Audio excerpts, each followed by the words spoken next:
Bom, senhores, dando continuidade, no bloco passado eu citei a hipótese do artigo 128. Como interpretar o artigo 128 à luz da Constituição? Uma primeira interpretação lastreada no positivismo jurídico vai dizer que a conduta daquela mulher que aborta e do médico que pratica o aborto da mulher, ainda que com o consentimento dela, com base numa gravidez de feto anencéfalo, pratica a mulher o crime do 124 e o médico do 126. Exceção pluralista, teoria monista lá do direito penal, que você estuda lá no direito penal.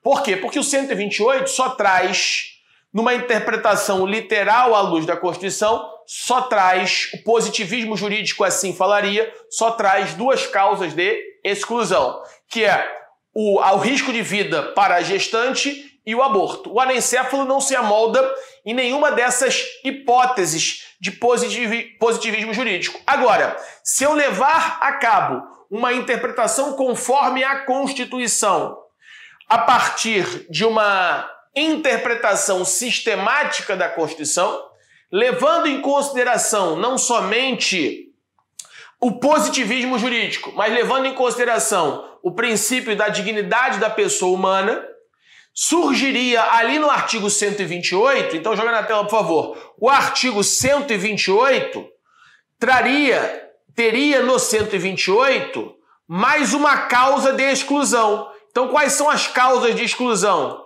Perigo de vida para a mulher, a questão do estupro e a anencefalia. Então, a anencefalia, no 128, seria mais uma causa que não estaria descrita a partir de letras, descrita a partir de um texto normativo, mas eu poderia extrair essa interpretação do 128 à luz do princípio da dignidade da pessoa humana.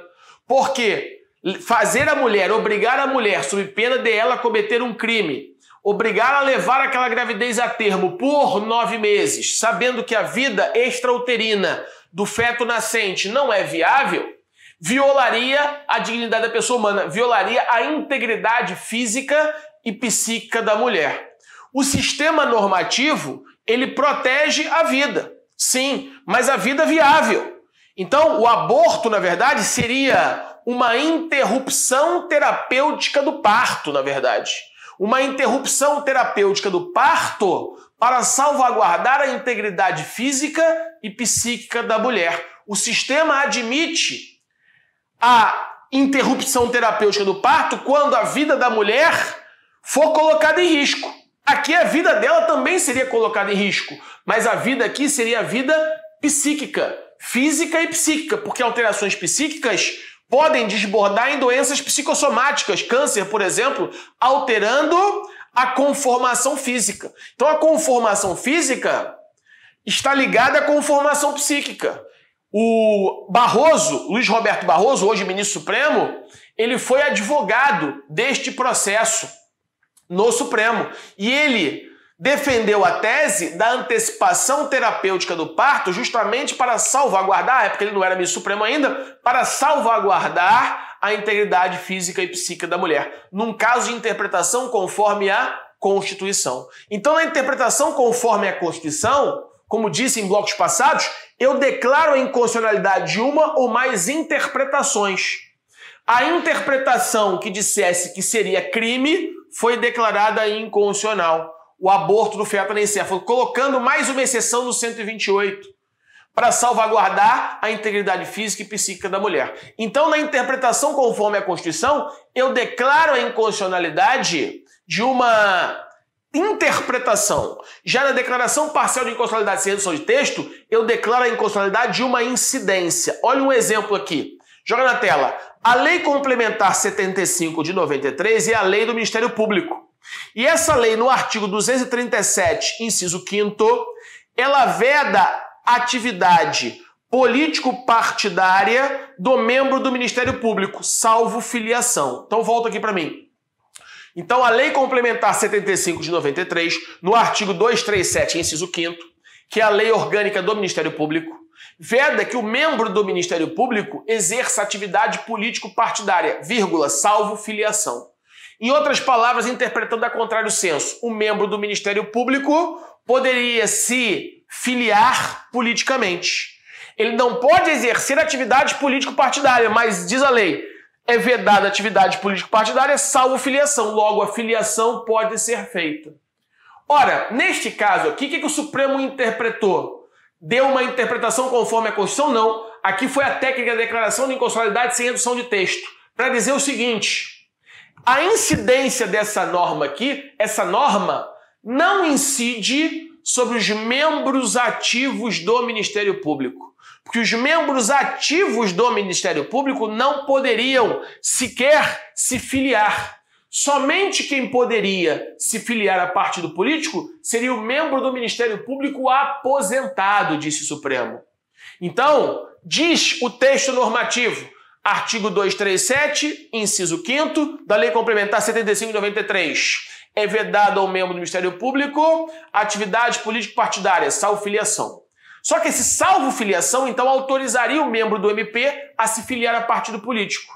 Só que essa norma só incidiria para os membros inativos. Em outras palavras, só os membros inativos poderiam se filiar a partido político. Os membros ativos não poderiam sequer se filiar. Porque imagine, por exemplo, um membro do Ministério Público que é titular da ação civil pública por improbidade administrativa, ele filiado a um partido político, possivelmente ele ia pensar duas vezes em ajuizar uma ação de improbidade administrativa contra um prefeito que fosse membro do partido dele.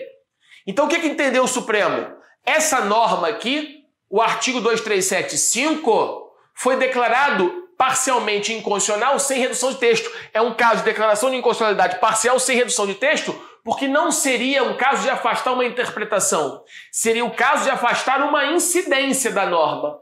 Que incidência da norma seria essa? Essa norma não incidiria sobre membros, ou melhor, ela não incidiria sobre membros ativos do Ministério Público. Incidiria para autorizar a filiação partidária. Não incidiria sobre membros ativos, ela só incidiria sobre membros inativos. Os membros inativos poderiam, sim, se filiar a partido político, o que não poderia ser feito por membros inativos.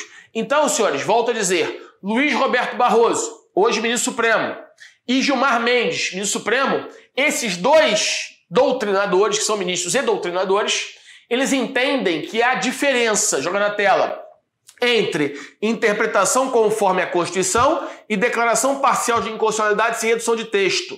E a diferença estaria no seguinte: na interpretação conforme a Constituição, o que eu declaro inconstitucional é uma ou mais interpretações. Na declaração parcial de inconstitucionalidade sem redução de texto, eu declaro inconstitucional uma incidência da norma e não uma interpretação. Agora, note, essa corrente, jogar aqui na tela, primeira corrente defendida por Luiz Roberto Barroso mais Gilmar Mendes. Essa primeira corrente, que vê diferença, é minoritária. A segunda corrente é majoritária.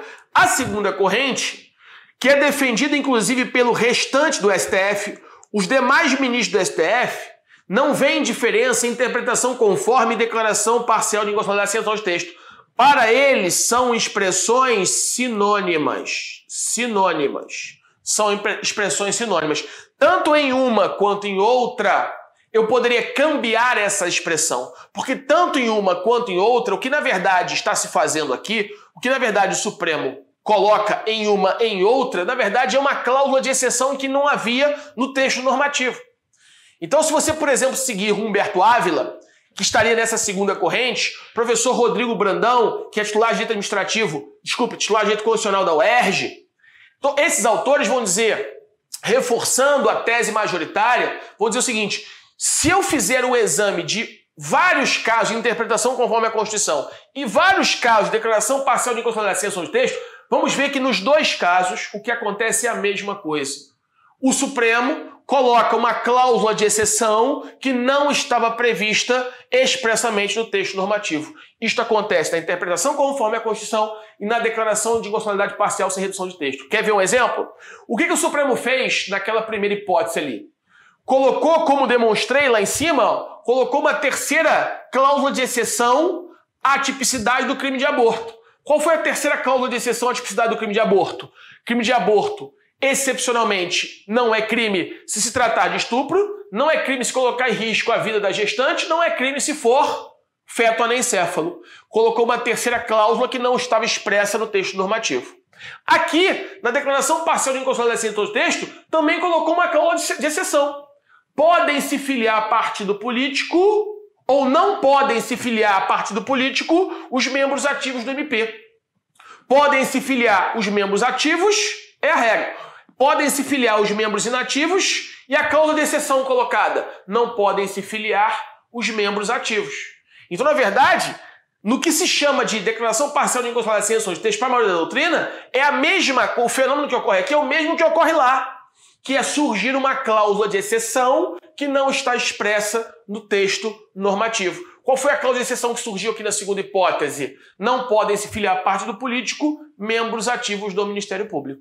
Essa é a cláusula de exceção que não está escrita, porque aqui colocou salvo filiação partidária, veda participação do Ministério Público. Membros do Ministério Público não podem exercer atividade política partidária, salvo filiação. Salvo filiação, mas para a filiação, que seria a regra, eu excluo os membros ativos, colocando uma cláusula de exceção na declaração, naquilo que é chamado de declaração parcial de inconstitucionalidade do texto.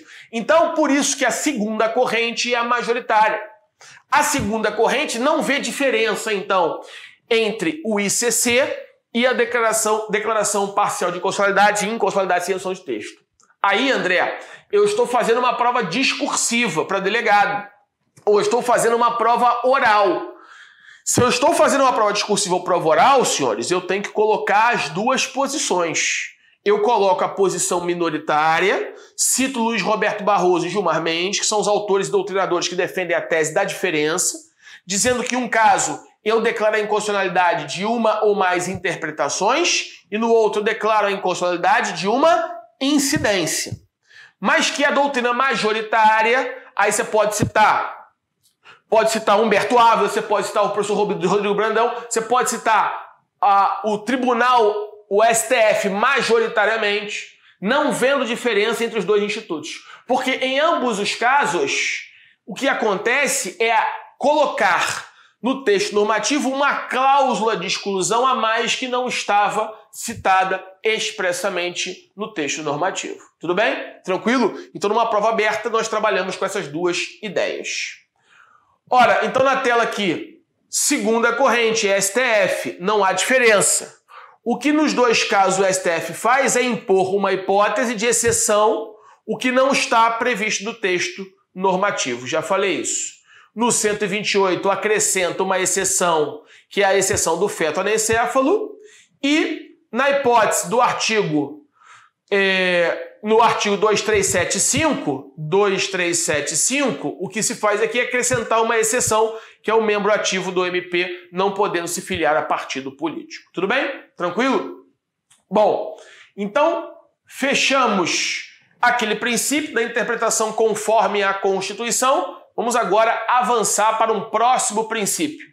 Princípio agora que vamos estudar o princípio da unidade normativa da Constituição. Senhores, se cair algo na sua prova para delegado envolvendo o princípio da unidade normativa da Constituição, qual é a ideia subjacente a essa expressão unidade normativa da Constituição como princípio de interpretação constitucional?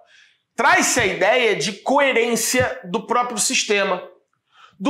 De coerência não só das normas constitucionais descritas, se for uma Constituição formal, em um texto único e solene, mas também de uma coerência de todo o sistema normativo em face da Constituição. Então, uma palavra que você tem que lembrar, se você tiver que dissertar ou falar oralmente numa prova, obviamente, aberta, oral, sobre o princípio da unidade normativa da Constituição, você tem que passar o seu discurso, seja escrito, seja falado, tem de passar necessariamente pelo postulado da coerência. Vou chamar aqui de postulado da coerência. Postulado da coerência do sistema. Então nós estaríamos aqui diante de um sistema coerente de normas. Sistema coerente de normas não só no plano constitucional, mas também no plano infraconstitucional. Ou seja, o sistema normativo brasileiro, ele precisa ser coerente. um sistema coerente de normas. Aí você tem que lembrar de aulas passadas em que nós classificamos a Constituição.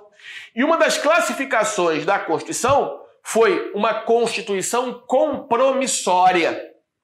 Uma Constituição compromissória é aquela Constituição que traz no seu texto as chamadas normas programáticas. Eu pretendo atingir um estado ideal de coisas.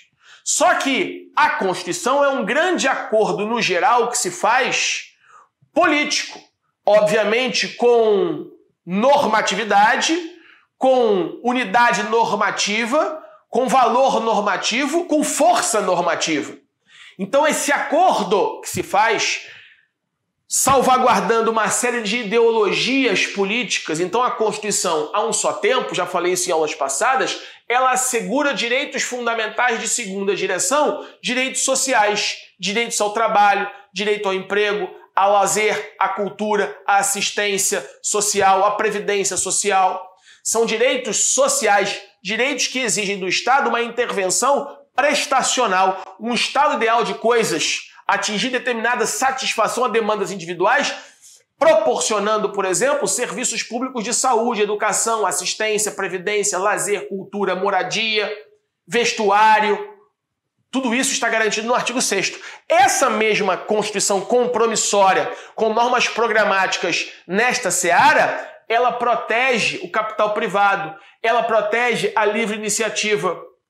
Protegendo a livre iniciativa, ela protege a função econômica, ela tem uma pegada, politicamente falando, mais individualista, protegendo a livre iniciativa, protegendo o capital privado.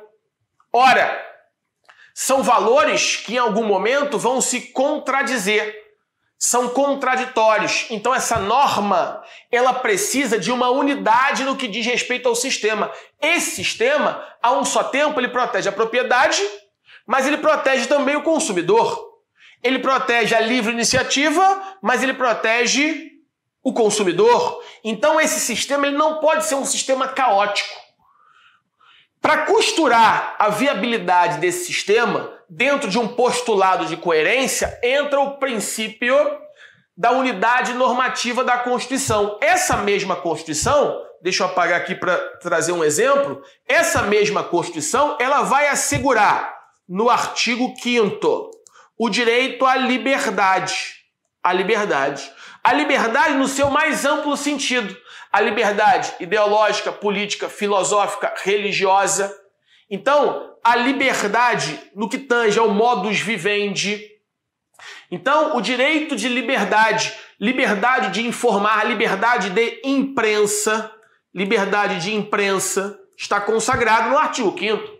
Só que essa mesma Constituição que vai salvaguardar direito à liberdade no artigo 5º, liberdade de ir e vir, liberdade ideológica, política, filosófica, ideológica, religiosa, liberdade de imprensa, direito à comunicação, essa mesma Constituição, ela assegura a intimidade, ela assegura a vida privada, ela assegura a honra, valores contraditórios. Então, eu quero ter assegurado a minha intimidade, por exemplo. Mas aí pode, por exemplo, um paparazzo, eu sou uma pessoa famosa, eu sou uma pessoa pública, ela pode pegar uma escada Magiros, colocar uma câmera em frente à minha casa e filmar dentro da minha casa, como fez o programa Pânico com uma artista famosa? Será que poderia fazer isso? Ora, quais são os valores constitucionais que estão em conflito aqui? Está a liberdade supostamente de imprensa, o direito à comunicação, à informação e a intimidade, honra e vida privada.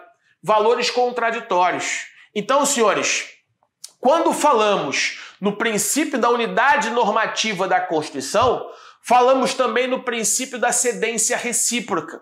Princípio da cedência recíproca que é um corolário lógico do princípio da unidade normativa da Constituição. Pergunto, uma norma constitucional pode ser declarada inconstitucional se ela for fruto do poder constituinte originário? Não.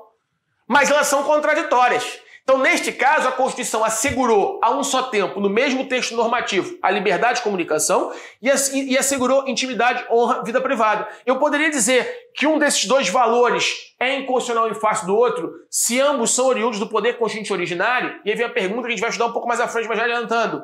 Normas oriundas do PCO podem ser declaradas inconstitucionais, podem ser objeto de controle de constitucionalidade?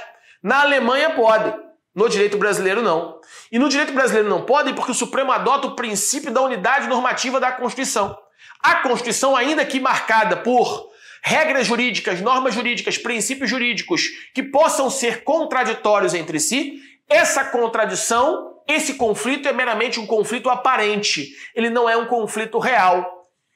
E não é um conflito aparente, deve ser sanado este conflito. Regra versus regra, regra versus princípio, princípios versus princípios. Nós vamos ver como sanar esses eventuais conflitos através de técnicas de interpretação, e uma delas é o princípio da unidade normativa da Constituição. Princípio da cedência recíproca. Então, no caso concreto, era uma atriz que estava numa praia, num local público, tomando banho de mar, praticando atos libidinosos com seu companheiro. Era uma pessoa pública num local público. Alguém filmou e divulgou isso na imprensa. Era uma mulher que era proprietária de uma sociedade empresária que fazia vendas para o governo, que foi flagrada saindo de um motel com o cabelo molhado com um ministro de uma pasta que realizava compras com aquela pessoa jurídica. Então imagine que fosse um ministro da infraestrutura, responsável por uma série de licitações de construções de estradas, licitações bilionárias, sai de um motel com o cabelo molhado, com uma mulher que é gerente, é sócia. Eu estou falando aqui mulher e homem, eu poderia inverter também para depois não dizer que eu estou sendo machista aqui. Poderia ser uma ministra saindo com um homem que é o sócio empresário, que é o sócio majoritário daquela empresa. Ambos se valendo, então, ali de técnicas de convencimento no processo licitatório não previstas no certame. A pergunta é, aí alguém tira a foto. A liberdade de imprensa autoriza a divulgação dessa foto?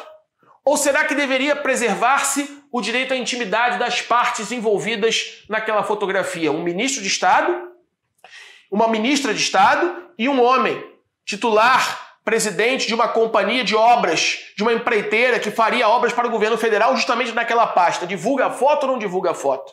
Quais são os direitos em conflito aqui? Estamos diante de direito à liberdade de comunicação de imprensa de um lado e do outro lado, intimidade, honra e vida privada.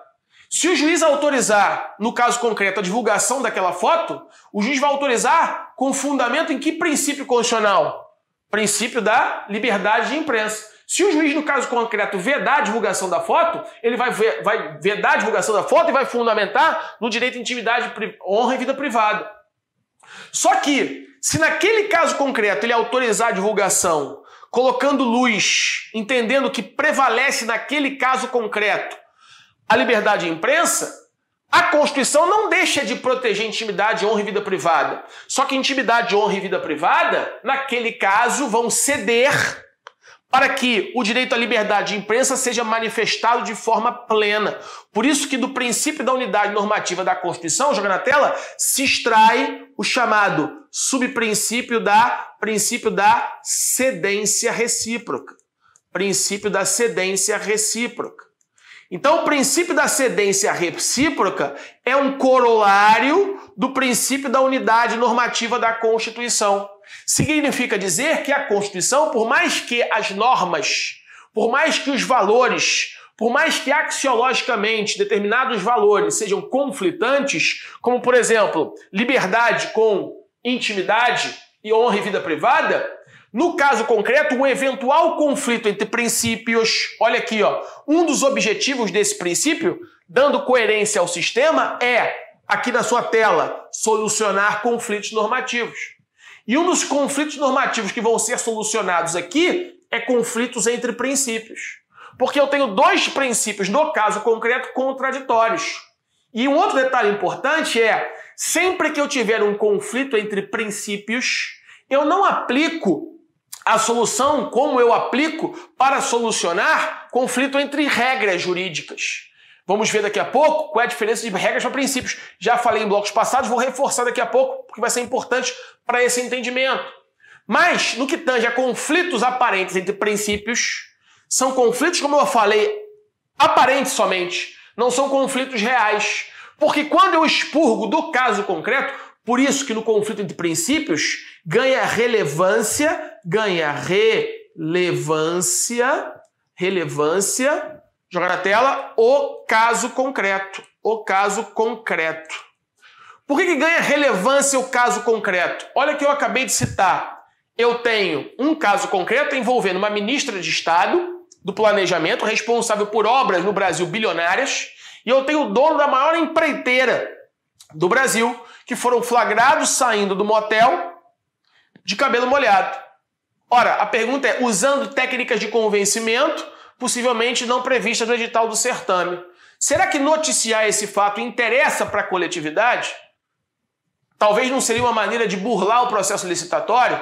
Então, eu estou te trazendo esse exemplo só para mostrar a você que um caso que supostamente seria um caso de vida privada, pode ser que envolva, tangencie, esse exemplo que eu estou citando é um exemplo que o professor Luiz Roberto Barroso, inclusive, cita nas palestras dele, né? Estou aqui me apoderando do exemplo que o professor Luiz Roberto Barroso cita nas aulas e nas palestras dele. Então, cita ele. Nesse caso, será que deveria prevalecer intimidade, honra e vida privada ou direito à comunicação, à liberdade de imprensa?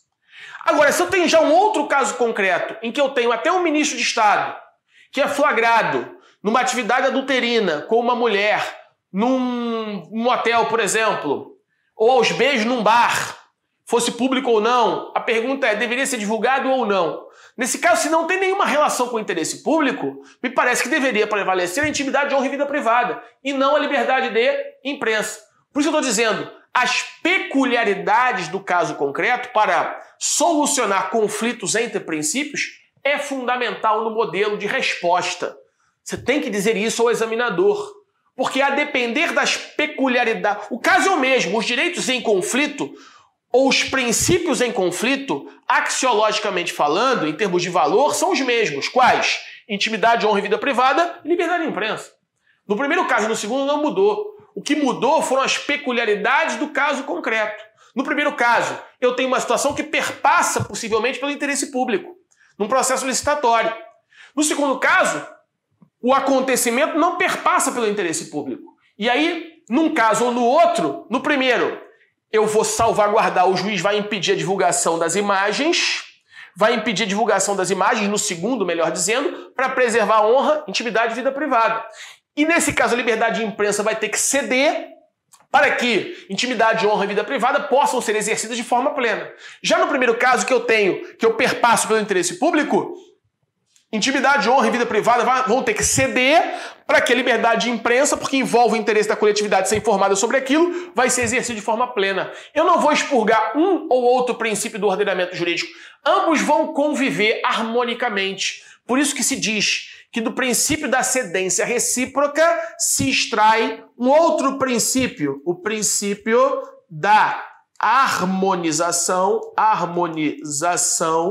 do texto constitucional. Então, na verdade, seriam 3 princípios. 1, 2, 3. Quais são esses 3 princípios? Primeiro, princípio da unidade normativa da Constituição. Dele, eu extraio o princípio da cedência recíproca. Dele, eu extraio o princípio da harmonização do texto constitucional. Como é que eu fiz isso? Partindo do pressuposto ou postulado da coerência. A Constituição é o centro nevrálgico de todo o sistema. Nós vamos ver que vetores interpretativos para costurar essa harmonização vão sair dos valores axiológicos extraídos da própria Constituição. Só que esses valores podem ser, em algum momento, conflitantes, como eu acabei de citar o exemplo. Vida privada, honra e intimidade, assegurado na Constituição no artigo 5º, e assegurado também direito à liberdade. Ora, princípios que possivelmente são conflitantes do caso concreto, mas eu vou dizer que um é inconstitucional em face do outro, não, porque no direito brasileiro o Supremo não adota a teoria das normas constitucionais e inconstitucionais se forem oriundas do poder constituinte originário, que, como nós vamos ver, é um poder inicial limitado e incondicionado. Já se for uma norma oriunda do poder constituinte derivado, aí é possível ser declarado inconstitucional. Nós vamos ver isso quando estudar os poderes constitucionais, teoria da Constituição. Controle de constitucionalidade, quando fomos ver poder constituinte, teoria do poder constituinte e controle de constitucionalidade, vamos estudar isso.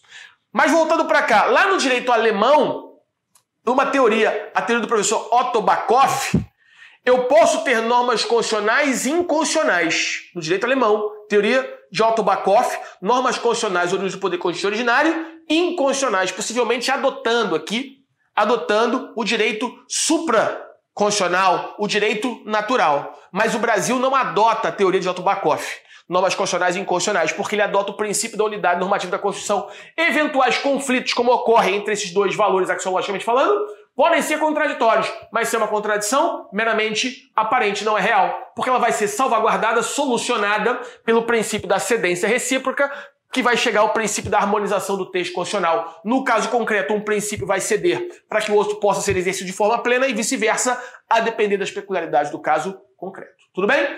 Cheguei ao final desse bloco. No próximo bloco, continuarei examinando esse princípio da unidade normativa da Constituição. Espero os senhores lá. Um abraço, fiquem com Deus.